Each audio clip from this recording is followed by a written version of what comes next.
الحمد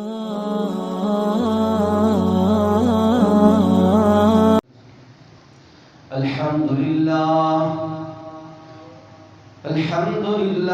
وحده والصلاة والسلام على من لا نبي بعده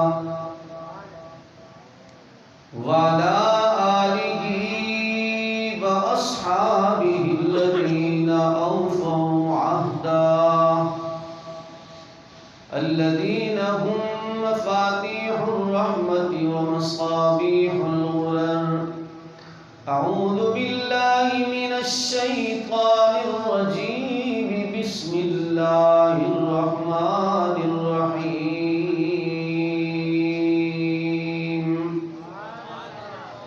إن هذا القرآن يهدي للتي هي أقوم ويبشر المؤمنين.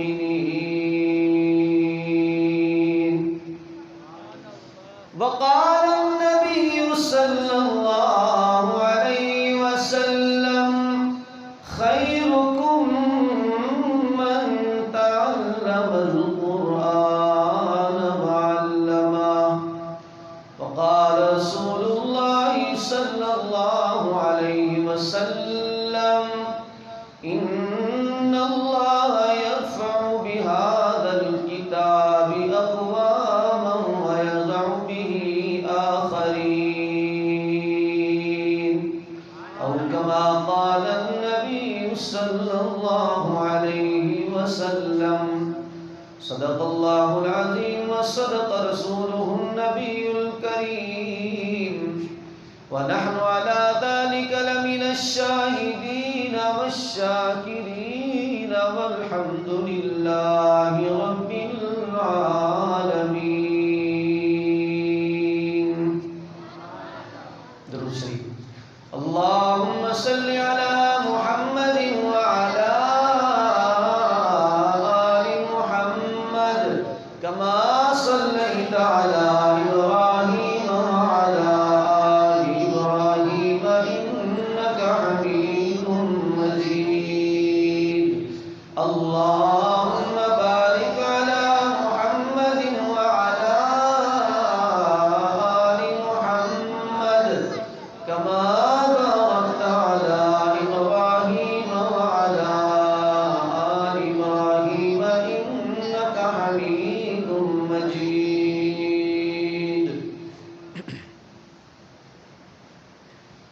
دل سوز سے خالی رہتے ہیں، آنکھیں کہ نم ہوتی ہی نہیں. دل سوز سے خالی رہتے ہیں، آنکھیں کہ نم ہوتی ہی نہیں. کہنے کو میں ایک ایک جلسہ میں پڑھ پڑھ کے سنایا جاتا ہوں. یہ مجھ سے عقیدت کے دعوے قانون پہ راضی غیروں کے.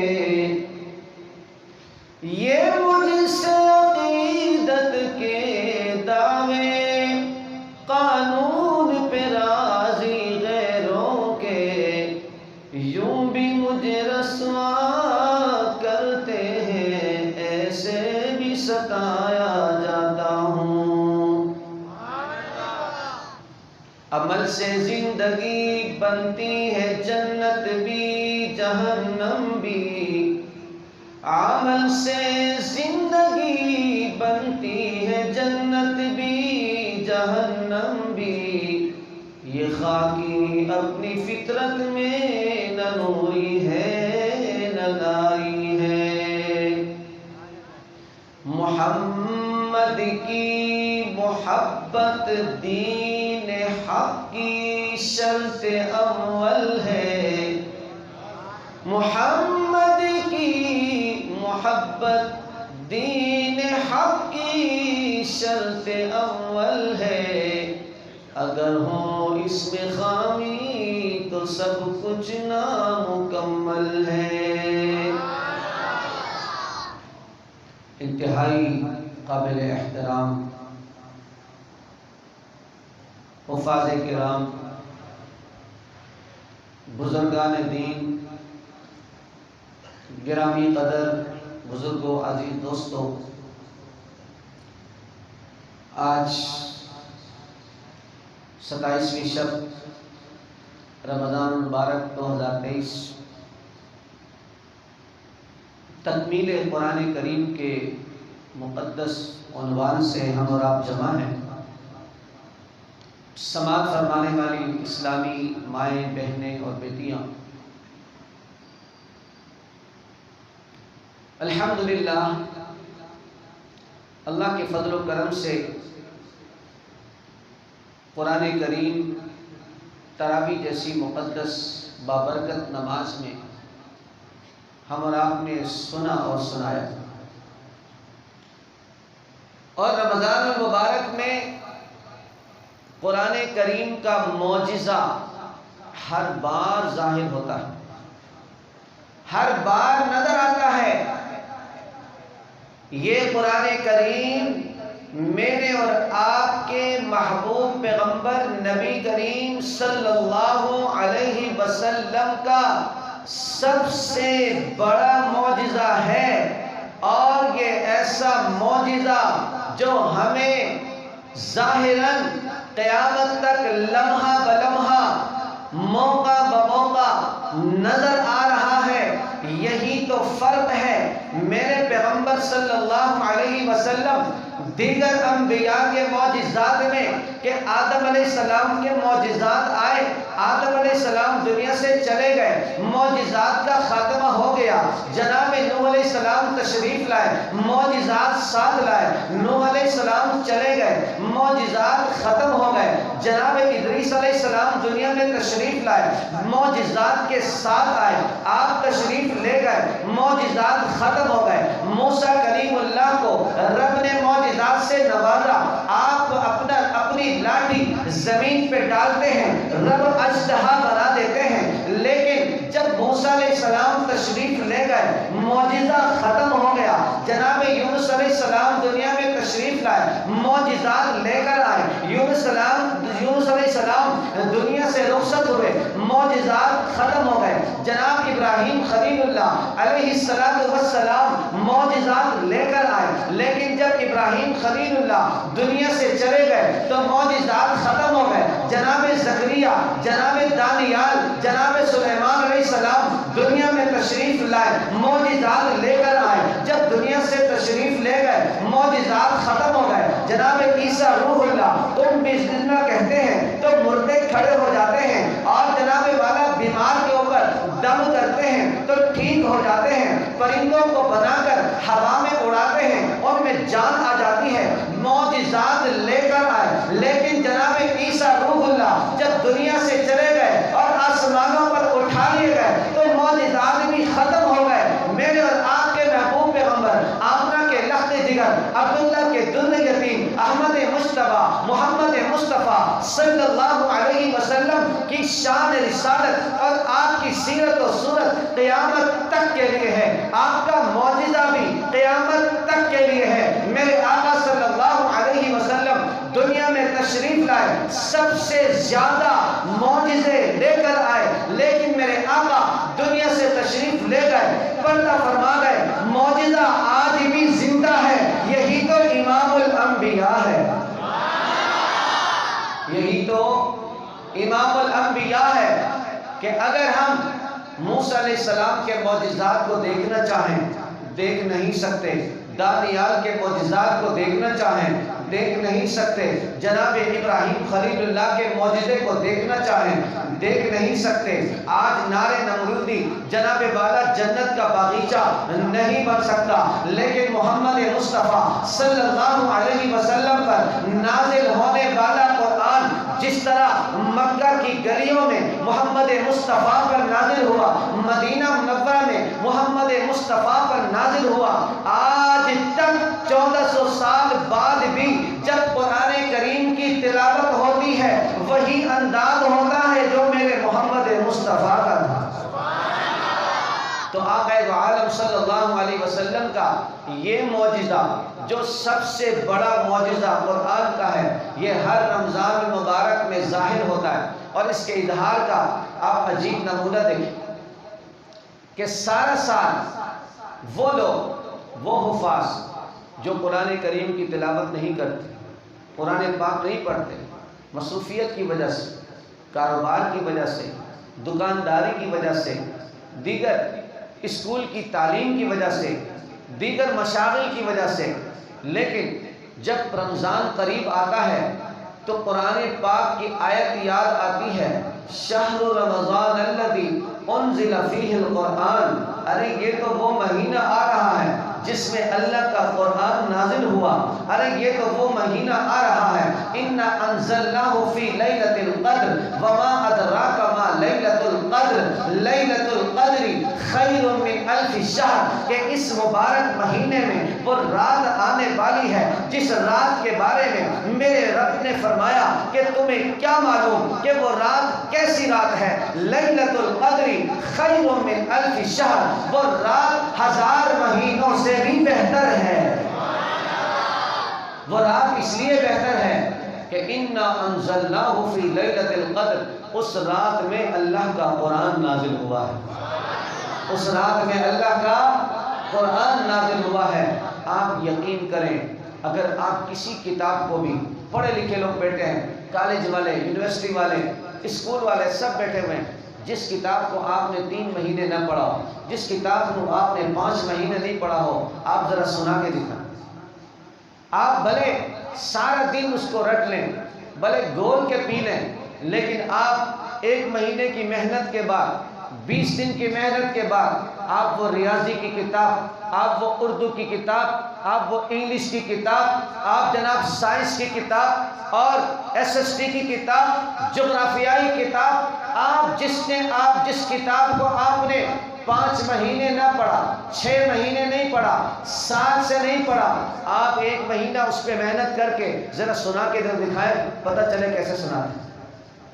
لیکن یہ اللہ کا قرآن ہے جو مہینوں نہیں سالوں سے لوگ نہیں پڑھتے، جو پس پش ڈالتے ہیں، نظر انداز کرتے ہیں، بھول جاتے ہیں۔ میرے آقا صلی اللہ علیہ وسلم نے فرمایا کہ قرآن کریم بھول جانے میں ایسا ہے جیسے اونٹ کی رسی کھول دی جائے، جس طرح وہ رسی جو کھلی ہوئی رسی ہے اس کو لے کر اونٹنی جلدی بھاگ جاتی ہے۔ فرمایا کہ یہ قرآن کریم اس سے بھی زیادہ بھولنے والی کتاب، یہ ذہن سے نکل جاتی ہے۔ لیکن قرآن کا معجزہ دیکھیں کہ جناب یہ حفاظ کرام 1-1.5 مہینہ مشکل سے محنت کرتے ہیں اور پورا قرآن آپ کو سناتے ہیں، پورا قرآن۔ اور الحمدللہ میں اس بات کا اظہار کر رہا ہوں کہ اللہ تبارک و تعالیٰ کا بڑا فضل و کرم ہے ہمارے اوپر، اللہ تبارک و تعالیٰ کا بڑا فضل و کرم ہے۔ اگر بظاہر دیکھا جائے تو یہ سمجھ میں آ رہا تھا کہ اس سال قرآن سنانا ناممکن ہے، کیونکہ رمضان مبارک سے پہلے اسکول کالجز کے ٹیسٹ، امتحان اور امتحانی مرحلے، مختلف قسم کے مصروفیات اور ساتھ میں رمضان کا مہینہ۔ لیکن الحمدللہ رب نے اس بات کو ثابت کر دیا کہ میرے محمد مصطفیٰ کا جو معجزہ ہے اور قرآن کا جو اعجاز ہے وہ کسی کے محتاج نہیں ہے، اور اس کو کسی زمانے کا محتاج نہیں، کسی مہینے کا محتاج نہیں، کسی شخصیت کا محتاج نہیں۔ جب بھی آپ اللہ کے قرآن کو اٹھائیں گے قرآن کا معجزہ ظاہر ہو کے رہے گا۔ تو الحمدللہ آپ نے قرآن کریم سنا رمضان المبارک میں، اور دنیا کی کوئی ایسی کتاب نہیں ہے جو بغیر سمجھے اس کا کوئی فائدہ ہو، جو بغیر سمجھے اس کتاب کا کوئی فائدہ ہو سوائے قرآن کریم کے، کہ قرآن کریم لوگ سمجھتے نہیں ہیں لیکن دل لگا کر سن رہے ہوتے ہیں، جھوم رہے ہوتے ہیں، ایمان تازہ ہو رہا ہوتا ہے، اس لیے کہ قرآن کا فیصلہ ہے وَإِذَا تُلِيَتْ عَلَيْهِمْ آيَاتُهُ زَادَتْهُمْ ایمانا، کہ جب قرآن کی تلاوت ہوتی ہے مسلمان کے ایمان میں اضافہ ہو جاتا ہے، مسلمان کے ایمان میں اضافہ ہو جاتا ہے۔ کس طرح کہ جو آدمی عشاء کی نماز نہیں پڑھ سکتا، جو آدمی 2 رکعت نفل کی طاقت نہیں رکھتا، جو آدمی وتر کی نماز مشکل سے پڑھتا ہے، تہجد نہیں پڑھتا، لیکن رمضان المبارک میں قرآن کی برکت وہ قرآن بھی سنتا ہے، 20 رکعت نماز بھی پڑھتا ہے، قرآن بھی سنتا ہے اور 20 رکعت تراویح بھی پڑھتا ہے۔ یہ قرآن کریم کا معجزہ ہے اور ایمان کے بڑھنے کی نشانی ہے، ایمان میں اضافے کی نشانی ہے، اس لیے کہ وہ اللہ کا قرآن ہم سن رہے ہیں اور سنا رہے ہیں۔ اور قرآن کریم کوئی معمولی کتاب ہے؟ یہی تو وہ قرآن ہے جو ہمیں آسمانوں کا پتہ بتاتا ہے، یہی تو وہ قرآن ہے جو ہمیں تحت الثری کا بتاتا ہے، یہی تو وہ قرآن ہے جو ہمیں جنت کے نظارے کراتا ہے، یہی تو وہ قرآن ہے جو ہمیں جہنم سے ڈراتا ہے، یہی تو وہ قرآن ہے جس نے آدم علیہ السلام کے بارے میں بتایا، یہی تو وہ قرآن ہے جس نے نوح علیہ السلام کے بارے میں بتایا، یہی تو وہ قرآن ہے جس نے زکریا علیہ السلام کی جناب والا کہانی ہمیں سنائی، یہی تو وہ قرآن ہے جناب یوسف علیہ السلام کے حسن کو ہمارے سامنے بیان کر دیا، یہی تو وہ قرآن ہے جو ہمیں بتاتا ہے کہ جناب کنعان کے کنویں سے مصر کے تخت و تاج کا مالک بننے والے یوسف علیہ السلام کی کہانی کیا ہے، یہی تو وہ قرآن ہے جو ہمیں بتاتا ہے کہ جناب یونس علیہ السلام مچھلی کے پیٹ میں رہے ہیں، یہی تو وہ قرآن ہے جو ہمیں بتاتا ہے کہ ابراہیم علیہ السلام کو آگ میں ڈالا گیا، رب نے اس آگ کو جنت کا باغیچہ بنا دیا، یہی تو وہ قرآن ہے جو ہمیں بتاتا ہے کہ ابراہیم علیہ السلام اپنے بیٹے اسماعیل کی گردن پر چھری پھینکتے ہیں، رب نے اس چھری کو چلنے نہیں دی اور اسماعیل کے بدلے میں جنت کے دمبے کو ذبح کرا دیا، یہی تو وہ قرآن ہے جو ابراہیم علیہ السلام کی سلامتی کو بتاتا ہے، یہی وہ قرآن ہے جو ہمیں بتاتا ہے کہ موسیٰ علیہ السلام کس طرح سمندر پار ہو گئے اور فرعون اپنے لشکر کے ساتھ غرق و تباہ و برباد ہو گئے، یہی تو وہ قرآن ہے جو ہمیں بتاتا ہے کہ جناب عیسیٰ علیہ السلام اللہ کے پیغمبر جو اس دنیا میں تشریف لائے، معجزات لے کر آئے، لوگ اس کو قتل کرنا چاہتے تھے، رب نے زندہ آسمانوں پہ اٹھا دیا، یہی تو وہ قرآن ہے جو ہمیں بتاتا ہے ماں باپ کی عزت کیسی کرنی چاہیے، یہی تو وہ قرآن ہے جو ہمیں بتاتا ہے کہ معاشرے میں زندگی کیسی گزاری جائے، یہی تو وہ قرآن ہے جو ہمیں نماز کا طریقہ بتاتا ہے کہ قد افلح المؤمنون الذین هم فی صلاتهم خاشعون والذین هم عن اللغو معرضون والذین هم للزکاة فاعلون والذین هم لفروجهم حافظون، یہی تو وہ قرآن ہے جو ہمیں بتاتا ہے کہ اپنے بھائی کے بارے میں بدگمانی اختیار نہیں کرو، یا ایھا الذین آمنوا اجتنبوا کثیرا من الظن ان بعض الظن اسم، فرمایا یہی تو وہ قرآن ہے جو ہمیں چغلی سے منع کرتا ہے، یہی تو وہ قرآن ہے جو ہمیں غیبت سے منع کرتا ہے، جاسوسی سے منع کرتا ہے، ولا تجسسوا ولا یغتب بعضکم بعضا ایحب احدکم ان یاکل لحم اخیہ میتا فکرہتموہ واتقوا اللہ، اور تو اور یہی تو وہ قرآن ہے جو ہمیں اللہ کی توحید بتاتا ہے، یہی تو وہ قرآن ہے جو اللہ کی شان بتاتا ہے، یہی تو وہ قرآن ہے جو سورج کی کرنیں بتاتا ہے، یہی تو وہ قرآن ہے جو ستاروں کی جلجلاہٹ بتاتا ہے، چاند کی چاندنی بتاتا ہے، یہی تو وہ قرآن ہے جو محمد مصطفیٰ کا چہرہ بتاتا ہے، یہی تو وہ قرآن ہے جو محمد مصطفیٰ کی زلفیں بتاتا ہے، یہی تو وہ قرآن ہے جو محمد مصطفیٰ کے دندان مبارک کو بتاتا ہے، یہی تو وہ قرآن ہے جو میرے آقا صلی اللہ علیہ وسلم کی چادر کو بتاتا ہے، یہی تو وہ قرآن ہے جو میرے آقا کی کملی کو بتاتا ہے، یہی تو وہ قرآن ہے جو میرے محمد مصطفیٰ کے چلنے کو بتاتا ہے، یہی تو وہ قرآن ہے جو محمد مصطفیٰ کے صبح کو بتاتا ہے، شام کو بتاتا ہے، میرے آقا صلی اللہ علیہ وسلم کے سینے اقدس کو بتاتا ہے، یہی تو وہ قرآن ہے میرے محمد مصطفیٰ صلی اللہ علیہ وسلم کے غار حرا کو بتاتا ہے، یہی تو وہ قرآن ہے جو میرے آقا صلی اللہ علیہ وسلم کے غار سور کو بتاتا ہے، یہی تو وہ قرآن ہے جو میرے آقا صلی اللہ علیہ وسلم کے مکہ کو بتاتا ہے، مدینہ بتاتا ہے، یہی تو وہ قرآن ہے جو میرے آقا صلی اللہ علیہ وسلم کے طائف کے جانے کو بتاتا ہے، یہی تو وہ قرآن ہے جو میرے آقا صلی اللہ علیہ وسلم کے پہاڑ پہ چڑھنے کو بتاتا ہے، یہی تو وہ قرآن ہے جو میرے آقا صلی اللہ علیہ وسلم کی ازواج مطہرات کو بتاتا ہے، یہی تو وہ قرآن ہے جو میرے آقا صلی اللہ علیہ وسلم کے ابو بکر صدیق کو بتاتا ہے، یہی وہ قرآن ہے جو میرے آقا کے عمر بتاتا ہے، یہی وہ قرآن ہے جو میرے آقا کا عثمان بتاتا ہے، یہی وہ قرآن ہے جو میرے آقا کا علی بتاتا ہے، یہی وہ قرآن ہے جو میرے آقا صلی اللہ علیہ وسلم کے کالے بلال کو بتاتا ہے، یہی تو وہ قرآن ہے جو میرے آقا صلی اللہ علیہ وسلم جانثال سلمان فارسی کو بتاتا ہے یہی تو وہ قرآن ہے جو میرے آقا صلی اللہ علیہ وسلم کے مکہ مکرمہ سے مدینہ منورہ کی ہجرت کی کہانی سناتا ہے. یہی تو وہ قرآن ہے جو میرے آقا صلی اللہ علیہ وسلم کے بدر کو بتاتا ہے, احد کو بتاتا ہے, خندق کو بتاتا ہے, فتح مکہ کو بتاتا ہے, میرے آقا صلی اللہ علیہ وسلم کے جانثالوں کو بتاتا ہے, میرے آقا صلی اللہ علیہ وسلم پر قربان ہونے والوں کو بتاتا ہے, صحابہ کی عظمت کو بتاتا ہے, صحابہ کی شان کو بتاتا ہے,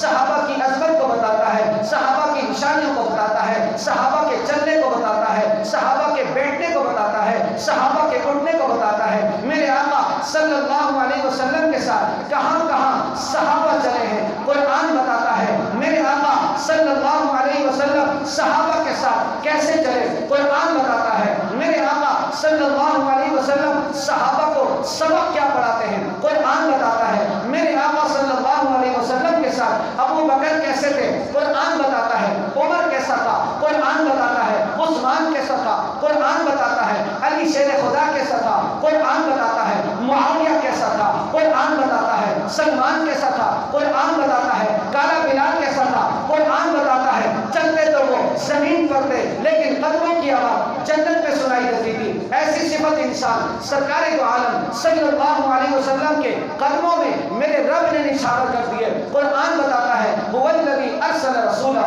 بالہدی ودین الحق لیظہرہ علی الدین کلہ وکفی باللہ شہیدا. قرآن بتاتا ہے کہ ہم نے آقا صلی اللہ علیہ وسلم کو اس دنیا میں رسالت دے کر بھیجا, نبوت دے کر بھیجا, سچائی دے کر بھیجا, امانت دے کر بھیجا, دیانت دے کر بھیجا, شرافت دے کر بھیجا, اخلاق دے کر بھیجا اور دین دے کر بھیجا. اور فرمایا ساری دنیا کے دینوں پر غالب کرنے کے لیے بھیجا اور اس کے ساتھ ایک لشکر دیا, ایک جماعت دی جس کو اولئک هم المفلحون کہا, جس کو اولئک هم الراشدون کہا, جس کو اولئک هم الفائزون کہا, جس کو اولئک هم المؤمنون حقا کہا. فرمایا یہی تو وہ قرآن ہے جو آقا صلی اللہ علیہ وسلم کے مشن کو بتاتا ہے, آقا کی صورت کو بتاتا ہے, آقا کی سیرت کو بتاتا ہے, آقا کے پروگرام بتاتا ہے, آقا کے مشن کو آگے بڑھاتے ہوئے فرمایا محمد الرسول اللہ کہتا ہے, والذین معہ کہتا ہے, اشداء علی الکفار کہتا ہے, رحماء بینہم کہتا ہے, تراہم رکعا سجدا کہتا ہے,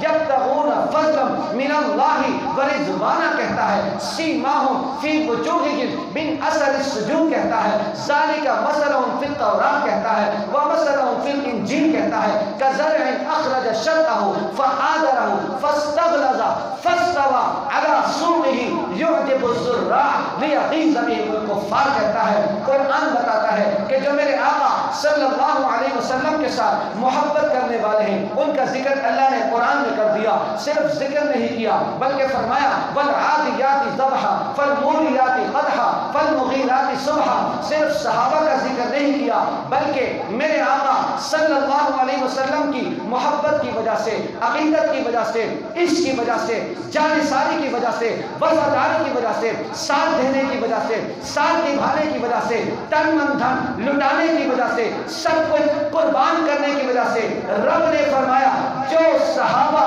میرے پیغمبر کے ساتھ رہے صرف وہ مقدس نہیں بلکہ وہ صحابہ جن گھوڑوں پر سوار ہوئے ان گھوڑوں کے پاؤں کے چلنے کا ذکر بھی اللہ نے قرآن میں کر دیا.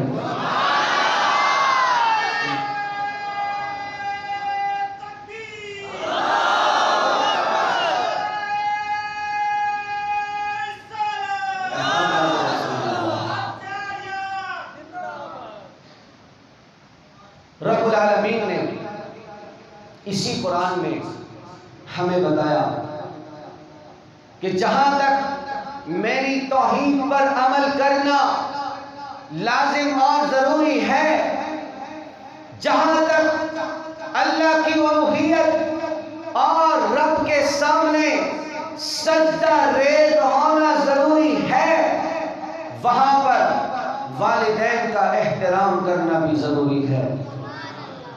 اسی قرآن نے ہمیں بتایا کہ ماں کی قدر کیا ہے, ماں کی عظمت کیا ہے, ماں کی شان کیا ہے. اسی قرآن نے ہمیں بتایا کہ وَلَوْ كُنْتَ فَظًّا غَلِيظَ الْقَلْبِ لَانفَضُّوا مِنْ حَوْلِكَ فَاعْفُ عَنْهُمْ وَاسْتَغْفِرْ لَهُمْ وَشَاوِرْهُمْ فِي الْأَمْرِ، کہ میرے پیغمبر آقا دو عالم صلی اللہ علیہ وسلم کی صحابہ کا تعارف کراتے ہوئے رب نے فرمایا کہ میرے پیغمبر، میرے لاڈلے پیغمبر، یہ تو بہت اچھی بات ہے کہ آپ نرم مزاج ہیں، آپ اخلاق والے ہیں، آپ یا ایھا المدثر ہیں، آپ یا ایھا المزمل ہیں، آپ وما ینطق عن الہوی ان هو الا وحی یوحی کے مصداق ہیں، آپ یاسین ہیں، آپ طٰہٰ ہیں، آپ مدثر ہیں، آپ مزمل ہیں، اور آپ انگلی کا اشارہ کرتے ہیں تو چاند کے ٹکڑے ہو جاتے ہیں، آپ پانی کے پیالے میں انگلی مبارک ڈالتے ہیں، آپ کے انگلیوں سے پانی کے چشمے جاری ہو جاتے ہیں۔ فرمایا وَإِنَّكَ لَعَلَىٰ خُلُقٍ عَظِيمٍ، ہم نے آپ کو اخلاق عظیم کا اعلیٰ عہدہ عطا کیا، اعلیٰ منصب عطا کیا، اس کی وجہ سے صحابہ آپ کے دیوانے ہو گئے۔ کیا ہو گئے؟ دیوانے ہو گئے۔ قرآن پاک 5واں سپارہ، چوتھا سپارہ، چوتھے سپارے میں وَلَوْ كُنْتَ فَظًّا غَلِيظَ الْقَلْبِ لَانفَضُّوا مِنْ حَوْلِكَ، فرمایا میرے پیغمبر پتہ ہے آپ کو، جو ایک لمحے میں آپ پہ قربان ہو جاتے ہیں، جو آپ کا چہرہ دیکھ کر اپنا گھر بھول جاتے ہیں، جو آپ کی زیارت کو آتے ہیں تو اپنا مال بھی لٹا دیتے ہیں، اپنا تن بھن قربان کرنے کے لیے تیار ہوتے ہیں، کیا وجہ؟ فرمایا کہ اگر آپ سخت دل ہوتے، اگر آپ بد مزاج ہوتے، آپ سخت بات کرنے والے ہوتے، فرمایا لَانفَضُّوا مِنْ حَوْلِكَ، یہ آپ کے دائیں بائیں سے سب بھاگ جاتے، چلے جاتے، آگے پیچھے ہو جاتے، لیکن آپ رحم دل ہیں، آپ رؤوف الرحیم ہیں، آپ کے دل میں محبت ہے، آپ اخلاق کے اعلیٰ منصب پر ہیں، اس لیے فرمایا یہ صحابہ آپ کے دیوانے ہیں، آپ کے آگے پیچھے، لہذا کیا ہونا چاہیے؟ قرآن بتاتا ہے، توجہ کریں، فَاعْفُ عَنْهُمْ، فرمایا اگر تھوڑی غلطی کر لینا یہ لوگ تو ان کو معاف کر دیا کرو، بلند آواز۔ قرآن پاک میں اللہ تعالیٰ اپنے نبی سے صحابہ کی سفارش فرما رہے ہیں، کیا فرما رہے ہیں؟ سارے بولو، سفارش، سفارش، کیا فرما رہے ہیں؟ سفارش، اور سفارش کا حکم دے رہے ہیں، کیسے؟ فرمایا فَاعْفُ عَنْهُمْ، میرے لاڈلے میرے پیغمبر ان کو معاف کر دیا کرو، جن کے بارے میں اللہ فرمائے اپنے نبی سے ان کو معاف کر دیا کرو۔ آج دنیا میں ایسے بدبخت ہیں جو انہیں معاف کرنے کے لیے تیار نہیں،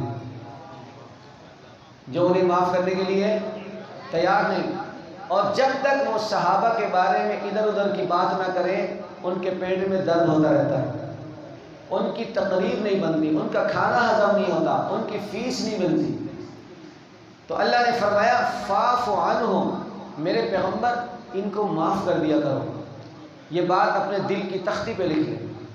چوتھا پارہ قرآن پاک کا آدھے سپارے سے تھوڑا سا پہلے اللہ تعالیٰ فرما رہے کہ فَاعْفُ عَنْهُمْ، ان کو معاف کر دو، اور صرف معاف نہیں کرو، وَاسْتَغْفِرْ لَهُمْ، مجھ سے بھی ان کے بارے میں استغفار کرو، یعنی مجھ سے بھی ان کے لیے معافی مانگو، خود بھی معاف کرو اور مجھ سے بھی معافی کرواؤ۔ فَاعْفُ عَنْهُمْ وَاسْتَغْفِرْ لَهُمْ، فرمایا کہ صحابہ ایسی جماعت ہے، ایسے لوگ ہیں، ایسے جانثار ہیں، سب سے پہلے حافظ کون ہے؟ صحابہ کرام۔ سب سے پہلے حافظ کون ہے؟ سب سے پہلے قاری کون ہے؟ زور سے بولیں، سب سے پہلے قاری کون ہے؟ سب سے پہلے تلاوت کرنے والے کون ہیں؟ سب سے پہلے نبی کے ساتھ ہاتھ ملانے والے کون ہیں؟ سب سے پہلے میرے آقا کو سلام کرنے والے کون ہیں؟ سب سے پہلے میرے آقا صلی اللہ علیہ وسلم کے ساتھ مصافحہ کر کے گلے ملنے والے کون ہیں؟ سب سے پہلے میرے آقا صلی اللہ علیہ وسلم کو کھانے کی دعوت دینے والے کون ہیں؟ سب سے پہلے میرے آقا صلی اللہ علیہ وسلم کے جوتے مبارک سیدھے کرنے والے کون ہیں؟ سب سے پہلے میرے آقا صلی اللہ علیہ وسلم کو یہ کہنے والے کہ حضرت آئیے تشریف لائیے، یہ کہنے والے کون ہیں؟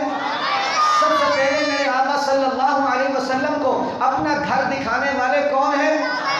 سب سے پہلے میرے آقا صلی اللہ علیہ وسلم کے پیچھے نماز کی نیت باندھنے والے کون ہیں؟ سب سے پہلے میرے آقا صلی اللہ علیہ وسلم کی نماز سے پہلے اذان دینے والے کون ہیں؟ میرے آقا مصلی پہ کھڑے ہیں، اقامت کرنے والے کون ہیں؟ میرے آقا صلی اللہ علیہ وسلم سسر ہیں، داماد بننے والے کون ہیں؟ میرے آقا صلی اللہ علیہ وسلم داماد ہیں، سسر بننے والے کون ہیں؟ میرے آقا سسر ہیں، داماد بننے والے کون ہیں؟ میرے آقا صلی اللہ علیہ وسلم کے ساتھ محبت کرنے والے، آپ کا ساتھ دینے والے، آپ کا شانہ بشانہ چلنے والے اور آپ پر سب کچھ لٹانے والے، اپنا مال قربان کرنے والے سب سے پہلے کون ہیں؟ صحابہ۔ اسی لیے فرمایا ظاہر ہے کہ صحابہ کرام گناہوں سے محفوظ ہیں، معصوم نہیں۔ صحابہ معصوم نہیں ہیں، محفوظ ہیں، اللہ نے ان کو محفوظ رکھا ہوا ہے، ٹھیک ہے جی۔ تو اللہ نے فرمایا اگر پھر بھی بھول چول ہو جائے، کوئی غلطی ہو جائے، کوئی مسئلہ چھوٹا موٹا ہو جائے تو فاعف عنہم واستغفر لہم، ان کو معاف کر دو اور ان کے لیے استغفار کرو۔ اگر آقا صلی اللہ علیہ وسلم میرے اور آپ کے لیے استغفار کریں تو ہماری بخشش میں کوئی شک ہے؟ ہماری نجات میں کوئی شک ہے؟ ہماری جنت میں جانے میں کوئی شک ہے؟ میرے آقا صلی اللہ علیہ وسلم نے جناب ابو ہریرہ رضی اللہ تعالیٰ عنہ کی والدہ کے لیے دعا فرمائی۔ ابو ہریرہ حاضر ہوئے، یا رسول اللہ صلی اللہ علیہ وسلم کبھی کبھی حاضری کا موقع ملتا ہے۔ میرے آقا نے فرمایا ابو ہریرہ کل بھی غیر حاضر، پرسوں بھی غیر حاضر، کبھی کبھی آتے ہو، کیا بات ہے؟ ابو ہریرہ نے عرض کیا یا رسول اللہ صلی اللہ علیہ وسلم میری والدہ، میری امی ابھی تک مشرکہ ہے، ابھی تک مسلمان نہیں ہوئی، ابھی تک کلمہ نہیں پڑھا، جس کی وجہ سے وہ مجھے ڈانٹتی رہتی ہے، منع کرتی رہتی ہے، روکتی رہتی ہے۔ میں آپ کی محفل سے محروم ہو جاتا ہوں، آپ کی زیارت سے محروم ہو جاتا ہوں، آپ کے پاس آنے سے رک جاتا ہوں۔ یا رسول اللہ صلی اللہ علیہ وسلم قربان جاؤں میں آپ کی ذات پر، آپ کی شان و عظمت پر، میری امی کے لیے، میری والدہ کے لیے دعا فرما دیجئے۔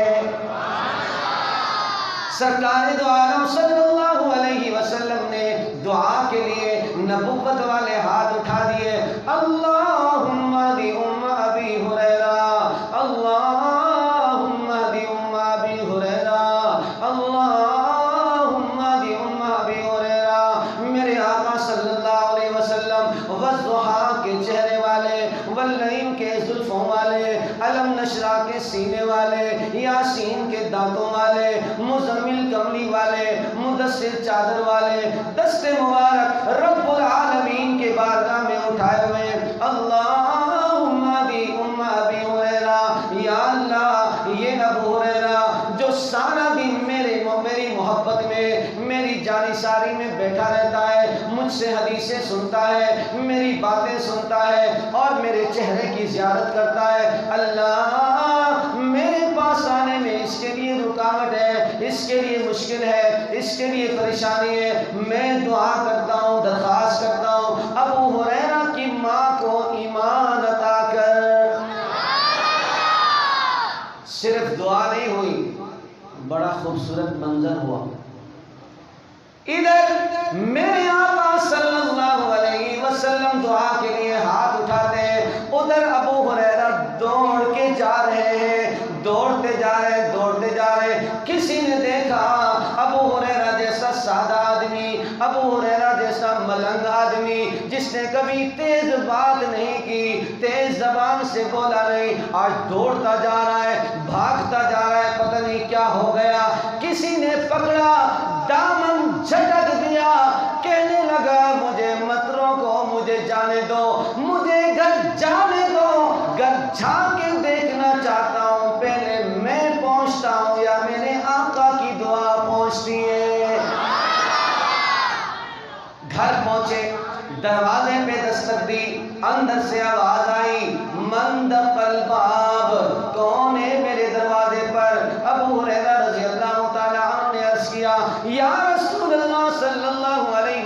سے جس نے دعا کروائی تھی، فرمایا ماں جی آپ کا بیٹا ابو ہریرہ جلدی سے دروازہ کھولیے۔ اندر سے آواز آئی بیٹا ابھی میں دروازہ نہیں کھول سکتی، تھوڑا انتظار کرو۔ آپ حضرت ابو ہریرہ کی والدہ نہا رہی تھی، غسل فرما رہی تھی کلمہ پڑھنے کے لیے۔ گویا ابو ہریرہ نے دیکھ لیا میں بعد میں پہنچا ہوں، میرے آقا کی دعا پہلے پہنچ چکی ہے۔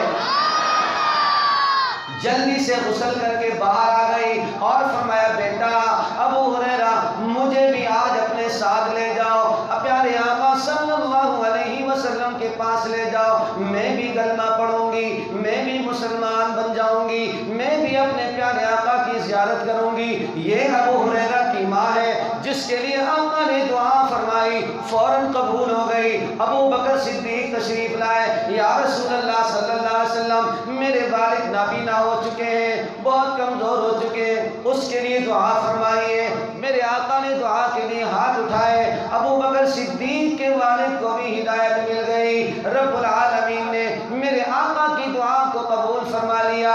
انہی صحابہ کے لیے رب العالمین فرماتے ہیں فاعف عنہم واستغفر لہم وشاورہم فی الامر۔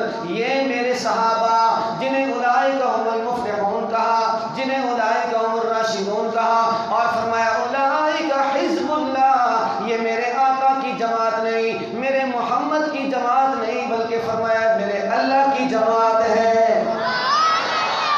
کس کی جماعت ہے؟ صحابہ کس کی جماعت ہے؟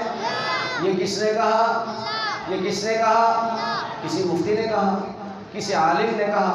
کسی پارٹی والے نے کہا؟ نہیں جناب، قرآن کریم کا 28واں پارہ قد سمع اللہ اٹھائیں اور جناب والا ایک صفحہ، دوسرا صفحہ، تیسرا صفحہ، چوتھے صفحے پہ آپ کو ملے گا اولئک حزب اللہ۔ یہ جو میرے نبی کے ساتھ آگے پیچھے دائیں بائیں چل رہے نا، کوئی باڈی گارڈ ہے، کوئی نگہبان ہے، کوئی مشیر ہے، کوئی وزیر ہے، کوئی جناب والا سخی ہے، کوئی فقیر ہے، کوئی مالدار ہے، یہ ساتھ چلنے والے، فرمایا یہ جو جماعت ہے یہ صرف محمد مصطفیٰ کی جماعت نہیں ہے، بلکہ فرمایا اولئک حزب اللہ، یہ اللہ کی جماعت ہے۔ کس کی جماعت ہے؟ اللہ کی جماعت۔ تو اسی لیے فرمایا فاعف عنہم واستغفر لہم، میرے پیغمبر ان کو معاف کر دو، اگر تھوڑی موڑی غلطی ہو جائے ان کو معاف کر دو، اور ان کے لیے مجھ سے استغفار کرو، مجھ سے بھی سفارش کروا دو۔ اور پھر کیا کرو؟ اب جب معافی بھی ہو گئی، استغفار بھی ہو گیا، فرمایا یہ بڑے کام کے لوگ ہیں، وشاورہم فی الامر، جب بھی کوئی کام کرو نا ان سے ذرا مشورہ کر لیا۔ یہ بتائیں جس پر جبریل وحی لے کر آئے، ہر وقت، ہر آن، ہر گھڑی جو رب سے رابطے میں رہتا ہو، بھلا اسے کسی مشورے کی ضرورت ہے؟ آپ بولیں، زور سے بولیں۔ جس کا رابطہ ڈائریکٹ اللہ سے ہو اسے مشورے کی ضرورت ہے؟ نہیں۔ یہ مجھے اور آپ کو اور قیامت تک آنے والی انسانیت کو بتانے کے لیے ہے کہ جن صحابہ نے قرآن پڑھا، جن صحابہ نے قرآن لکھا، جن صحابہ نے قرآن ہم تک پہنچایا، وہ اتنے عظمت والے ہیں، اتنے شان والے ہیں کہ رب نے اپنے نبی سے فرمایا کہ ان سے ذرا مشورہ کر لیا۔ آپ کے گھر میں، آپ کے دفتر میں، آپ کی فیکٹری میں، آپ کی گیدرنگ میں، آپ کی دوستی میں ایسے لوگ بہت کم ہوتے ہیں جن سے آپ کہتے ہیں یار آپ سے مشورہ کرنا، یار بہت ضروری بات ہے آپ سے مشورہ کرنا۔ آدمی اسی سے کہتا ہے جس کو رازدار سمجھتا ہے، جس کو ایماندار سمجھتا ہے، جس کو حقدار سمجھتا ہے، اور جس کو اپنا خاص سمجھتا ہے، اس سے کہتا ہے یار آپ سے مشورہ کرنا ہے۔ کیا کرنا ہے؟ مشورہ کرنا ہے۔ تو رب نے بتا دیا، مہر لگا دی، سرٹیفکیٹ دے دی کہ یہ جو صحابہ ہیں یہ نبی کے اتنے خاص ہیں کہ اللہ نے حکم دیا ہے کہ ان سے مشورہ کر لیا کرو۔ وشاورہم فی الامر، فَإِذَا عَزَمْتَ فَتَوَكَّلْ عَلَى اللَّهِ۔ پھر فرمایا کہ اس قرآن کریم کو صحابہ کرام نے لکھا، صحابہ کرام نے پڑھا، اور رب العالمین نے اپنے پیارے حبیب صلی اللہ علیہ وسلم کو فرمایا وَلَا تَعْدُ عَيْنَاكَ عَنْهُمْ، کہ میرے پیغمبر، یہ میرے صحابہ، یہ جو اللہ کی جماعت ہیں، فرمایا ان پر نظر رکھنا، اپنی نظروں میں رکھنا ان کو، اس لیے کہ ان کی جو قیمت ہے وہ اللہ نے بتائی ہے، اللہ کے رسول نے بتائی ہے۔ آپ نے سنا پچھلے دنوں میں جب بدر کا واقعہ میں نے عرض کیا آپ کے سامنے، تو اللہ کے رسول صلی اللہ علیہ وسلم نے صحابہ کے بارے میں کیا کہا؟ آخری بات کر کے میں اپنی بات کو سمیٹ رہا ہوں انشاءاللہ۔ ایک بات میں کہتا ہوں اور ایک بات میرے آقا کا فرمان آپ کے سامنے پیش کرتا ہوں، دونوں کو آپ ملاحظہ فرمائیں، اور میری مائیں بہنیں بیٹیاں بیٹھی ہیں وہ بھی اس پہ غور کریں کہ آج اگر ہمارے پاس ایمان ہے تو یہ کس کی محنت ہے؟ صحابہ کی محنت ہے۔ کس کی محنت ہے؟ صحابہ کی محنت ہے۔ کیوں کہ جب قرآن کریم کی آخری آیت نازل ہوئی اليوم اکملت لکم دینکم واتممت علیکم نعمتی ورضیت لکم الاسلام دینا، یہودی کہتے ہیں اگر یہ آیت ہمارے ہاں ہوتی تو اس دن ہم عید مناتے، عید۔ فرمایا کہ حجت الوداع کے موقع پر اللہ کے رسول صلی اللہ علیہ وسلم پر یہ وحی نازل ہوئی کہ آج کا دن الیوم اکملت لکم دینکم، آج کے دن ہم نے آپ کا دین آپ کے لیے مکمل کر دیا۔ آپ کا دین آپ کے لیے، جب اللہ تعالیٰ یہ ارشاد فرما رہے تھے اس وقت سامنے کون تھے؟ سارے بولو۔ جب یہ آیت نازل ہوئی تھی وہاں پہ ہم لوگ تھے؟ کوئی ولی بزرگ تھا؟ اس وقت جب یہ آیت نازل ہوئی سامنے کون تھے؟ اتنی زور سے بولو کہ دشمن تک آواز پہنچ جائے، اس وقت کون تھا؟ صحابہ تھے۔ تو اللہ نے فرمایا کہ ہم نے آپ کا دین آپ کے لیے مکمل کر دیا۔ نہیں سمجھے؟ فرمایا صحابہ سے مخاطب ہو کے کہ ہم نے آج آپ کا دین آپ کے لیے مکمل کر دیا۔ دین کس کا؟ صحابہ کا۔ دین کس کا؟ قرآن کس کا؟ صحابہ کا۔ میرے آقا کس کے؟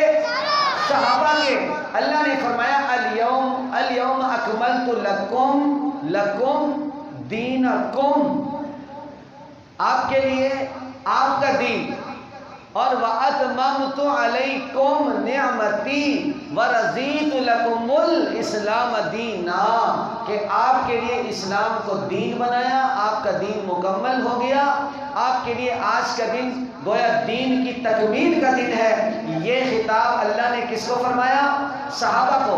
میرے آقا صلی اللہ علیہ وسلم نے فرمایا، صحابہ سے سوال کیا کہ کیا میں نے آپ تک اپنا پیغام پہنچایا یا نہیں پہنچایا؟ صحابہ کے سامنے میرے آقا نے فرمایا لوگوں بتاؤ کیا میں نے اللہ کا پیغام آپ تک پہنچایا یا نہیں پہنچایا؟ صحابہ نے کیا جواب دیا؟ یا رسول اللہ صلی اللہ علیہ وسلم، آپ نے صرف پیغام نہیں پہنچایا بلکہ پیغام پہنچانے کا حق ادا کر دیا۔ کیا فرمایا؟ حق ادا کر دیا۔ وَدِينِ الْحَقِّ لِيُظْهِرَهُ عَلَى الدِّينِ كُلِّهِ۔ تو آپ نے جب حق ادا کیا تو میرے آقا صلی اللہ علیہ وسلم نے فرمایا اب آپ کی ذمہ داری ہے، اب آپ کی ذمہ داری ہے کہ جو لوگ یہاں موجود نہیں ان تک میرا پیغام پہنچانا ہے، ان تک میرا پیغام۔ پھر صحابہ نے پہنچایا کہ نہیں پہنچایا؟ پہنچایا کہ نہیں پہنچایا؟ فرمایا پھر صحابہ نے مسجد نبوی کی نمازیں چھوڑ دی جو 50,000 کا ثواب ملتا ہے۔ ایک نماز کا کتنا ملتا ہے؟ 50,000۔ مکہ کی بیت اللہ شریف کی نماز چھوڑ دی، ایک نماز کا کتنا ملتا ہے؟ 1 لاکھ کا۔ 1 لاکھ نمازوں کا ثواب۔ بیت اللہ میں ایک نماز پڑھنے سے کتنا ثواب ملتا ہے؟ 1 لاکھ۔ ایک قرآن پڑھنے سے کتنا قرآن کا ثواب ملتا ہے؟ 1 لاکھ۔ لاکھ قرآن کا، بھائی تھوڑا سا پیچھے ہو جاؤ، ایک نماز کا ثواب کتنا ملتا ہے؟ 1 لاکھ۔ صحابہ کرام نے اپنے نبی کے فرمان پر 1 لاکھ کو بھی قربان کر دیا، 50,000 کو بھی قربان کر دیا اور نکل پڑے۔ حدیث پاک میں آتا ہے، سیرت میں آتا ہے کہ جہاں جس طرف جس کا رخ تھا نا ادھر ہی چل پڑے۔ یہ نہیں سوچا کہ گھر جا کے ذرا مشورہ کر لیں، سیٹنگ بنا لیں، پہلے کوئی پیسے جمع کر لیں پھر نکلیں۔ فرمایا جدھر رخ تھا ادھر نکل۔ کوئی شام پہنچ گیا، کوئی جناب والا فارس پہنچ گیا، کوئی ایران پہنچا، کوئی پاکستان پہنچا، پاکستان کے پہاڑوں تک پہنچے، پشاور تک پہنچے، ملتان تک پہنچے، سکھر تک پہنچے، روڑی تک، بلوچستان کے پہاڑوں پہ پہنچے۔ صحابہ نے دین پاکستان تک ہمیں پہنچایا۔ کس نے پہنچایا؟ صحابہ نے۔ آج بھی ان کی قبریں پاکستان میں موجود ہیں۔ تو وہ پاکستان میں کوئی تجارت کرنے آئے تھے، کاروبار کرنے آئے تھے؟ آپ بتائیں۔ وہ اللہ کا دین پہنچانے آئے تھے، میرا اور آپ کا کلمہ پہنچانے آئے تھے، قرآن کی عظمت پہنچانے آئے تھے، نماز پہنچانے آئے تھے، روزہ پہنچانے آئے تھے، اذان پہنچانے آئے تھے۔ آج بھی جو سرکار دو عالم صلی اللہ علیہ وسلم سے حقیقی معنوں میں محبت کرنے والے ہیں، ان کے پاس آج صحابہ والا قرآن ہے۔ ان کے پاس کیا ہے؟ صحابہ والا قرآن ہے۔ جو حضرت علی سے محبت کرتے ہیں ان کے پاس صحابہ والا قرآن ہے۔ حضرت علی کے پاس وہی قرآن ہے جو صدیق اکبر کے پاس ہے۔ حضرت علی کے پاس وہی اذان ہے جو صدیق اکبر کے پاس ہے۔ حضرت علی کے پاس وہی کلمہ ہے جو ابو بکر صدیق کے پاس ہے۔ تو گویا آج ہم قرآن والے بھی ہیں، علی والے بھی ہیں، صحابہ والے ہیں، قرآن والے بھی ہیں، علی والے بھی ہیں۔ اس لیے کہ اللہ تبارک و تعالیٰ نے ہمیں گویا یہ سعادت بخشی ہے کہ ہم نبی کریم صلی اللہ علیہ وسلم کے صحابہ کو بھی اپنے ایمان کا معیار سمجھتے ہیں اور اہل بیت کو بھی اپنے ایمان کا معیار سمجھتے ہیں۔ یہ جو قرآن کریم ہم تک پہنچا ہے یہ ان کی محنت ہے، جو آج ہم رمضان میں پڑھتے ہیں، مسجد میں پڑھتے ہیں، جناب دکان میں پڑھتے ہیں، مکان میں پڑھتے ہیں، مدرسے میں پڑھتے ہیں، ممبر و محراب پہ پڑھتے ہیں، اسکول میں پڑھتے ہیں، کالج میں پڑھتے ہیں، پارک میں پڑھتے ہیں، شادی ہالوں میں پڑھتے ہیں، گھروں کے چھتوں میں پڑھتے ہیں، کمروں میں پڑھتے ہیں۔ جہاں جہاں اللہ کا قرآن پڑھا جا رہا ہے یہ صحابہ کرام کی محنت کی بدولت ہے۔ تو انشاءاللہ آج ہم یہ عزم کر کے جائیں گے کہ جس طرح اپنے آقا صلی اللہ علیہ وسلم کی بات کی لاج رکھتے ہوئے صحابہ کرام نے دین کا پیغام، قرآن کا پیغام ہم تک پہنچایا ہے، آج ہم بھی صرف رمضان کی حد تک، مسجد کی حد تک، مدرسے کی حد تک نہیں رہیں گے، بلکہ صحابہ کی عظمت کو سلام پیش کرتے ہوئے قرآن کے پیغام کو انشاءاللہ پوری دنیا تک پہنچائیں گے اور پوری دنیا کو بتائیں گے کہ ہم صحابہ کے ہیں، صحابہ ہمارے ہیں، ہم صحابہ کے ہیں، صحابہ ہمارے ہیں۔ فرمایا جس دور میں جس بات کی ضرورت ہو اس بات کو اجاگر کرنا، اس بات کو آگے بڑھانا یہ مسلمانوں پر فرض ہے۔ من رعا منکم منکرا فلیغیرہ بیدہ فإن لم یستطع فبلسانہ فإن لم یستطع فبقلبہ وذلک اضعف الایمان۔ جب بھی کوئی غلط کام ہوتا ہوا دیکھو اسے اپنے ہاتھ سے روکو، اگر ہاتھ سے نہیں روک سکتے زبان سے روکو، اگر زبان بھی گونگی ہو چکی ہے زبان سے نہیں بول سکتے فرمایا دل سے برا جانو۔ اگر تمہیں دل میں بھی برا نہیں لگتا اور تم انہیں گلے ملتے ہو، انہیں ہاتھ ملاتے ہو، اپنی دعوتوں میں بلاتے ہو، ان کی دعوتوں میں شریک ہوتے ہو، انہیں سلوٹ کرتے ہو، انہیں سلام کرتے ہو، فرمایا وذالک اضعف الایمان، تمہارے پاس تو کمزور ایمان بھی ختم ہوتا جا رہا ہے۔ تو لہذا برائیوں کا خاتمہ کرنا، برائی کو برائی سمجھنا یہ آقا دو عالم صلی اللہ علیہ وسلم کا فرمان عالی شان ہے۔ آج اس محفل میں الحمدللہ حفاظ کرام کی بڑی تعداد ہے جنہوں نے 10 روزہ، 15 روزہ، 20 روزہ قرآن پاک کی تلاوت کی، اور خصوصاً آپ تمام احباب کو میں سلام پیش کرتا ہوں کہ مسلسل پروگرام ہو رہے ہیں اس کے باوجود بھی اتنی بڑی تعداد میں آپ تشریف لائے ہیں۔ یہ یقیناً آپ کا صحابہ سے محبت ہے، قرآن سے محبت ہے، مسجد سے محبت ہے، نماز سے محبت ہے۔ کتنے لوگ گزشتہ رمضان اسی محفل میں ہمارے ساتھ موجود تھے، ہمارے درمیان میں تھے، اور اسی طرح وہ بیان سن رہے تھے، آج وہ قبر کی پاتال میں اتر چکے ہیں، آج وہ ہم سے بچھڑ چکے ہیں، جدا ہو چکے ہیں۔ آپ جانتے ہیں کتنے صف اول کے نمازی، اور وہ جو ایک بالکل ہی سامنے بیٹھتا تھا غلام محمد، بالکل ہی دیوانہ تھا وہ۔ جس طرح دین کے دیوانے آپ نے دیکھے ہوں گے، وہ بالکل ہی دیوانہ تھے۔ کئی نمازیوں نے دیکھا کہ ہاں بھائی وہ بالکل ہی دیوانہ ہے، ہر بیان میں، ہر محفل میں، ہر پروگرام میں اس سے کچھ پڑھنا آئے نہ آئے، سمجھ آئے نہ آئے، لیکن اس نے آگے بیٹھنا ہے اور اس نے اللہ کے دین کی بات سنی۔ تو اس طرح دین پر دیوانہ ہونا محمد مصطفیٰ صلی اللہ علیہ وسلم کے صحابہ کی سنت ہے کہ میرے آقا صلی اللہ علیہ وسلم کی ایک اشارے پر لوگ اپنا سب کچھ قربان کرتے تھے۔ حضرت سمیہ ٹکڑے ہو گئی، اور حضرت بلال گلیوں میں گھسیٹا گیا، اور حضرت زنیرہ کی گویا آنکھیں شہید کر دی گئی، اور حضرت خباب ابن ارد کو آگ کے انگاروں پر لٹایا گیا۔ ہم تو آج محبت میں سبحان اللہ کہتے ہیں، ماشاء اللہ کہتے ہیں، اور سمجھتے ہیں کہ جناب محبت کافی ہو گئی۔ ان لوگوں نے اپنی چمڑیاں ادھڑوا لی، ان لوگوں نے ان کی چربیوں سے آگ کے انگارے بجھتے تھے، ان کے راستے میں کانٹے بچھے، تشدد ہوا، سختی ہوئی، بربریت ہوئی، لیکن انہوں نے اللہ کے رسول کی محبت کو نہیں چھوڑا۔